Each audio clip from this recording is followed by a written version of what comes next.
bienvenue sur Hola Amigo, la chaîne pour apprendre l'espagnol et découvrir la culture latine. Aujourd'hui, je vous accueille au sein de l'organisme dans lequel je fais mon stage. Bienvenue à la Chambre de commerce France-Costa Rica. Donc je vais vous la montrer rapidement.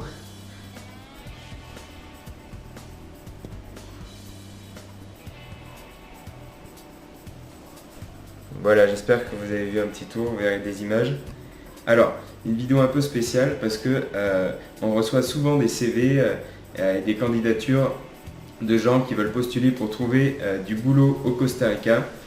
Et la plupart du temps, il y a une erreur qui revient souvent et une erreur qui est très rédhibitoire, une erreur à ne pas faire quand on postule pour un travail, pour un emploi, pour un stage dans un pays hispanophone.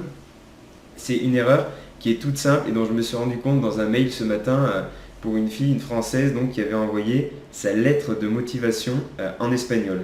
Alors, tout simplement, qu'est-ce qu'elle a fait sur le nom du document, au lieu de marquer carta de motivación, c'est ce qu'on utilise pour dire une lettre de motivation, eh ben, elle a fait une erreur que les Français font beaucoup, elle a écrit letra de motivación.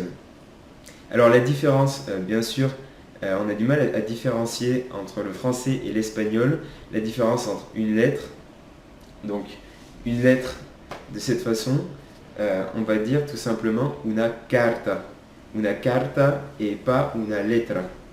Una letra, ça va être tout simplement la lettre, mais la lettre qu'il y a dans un mot, donc A, B, C, D.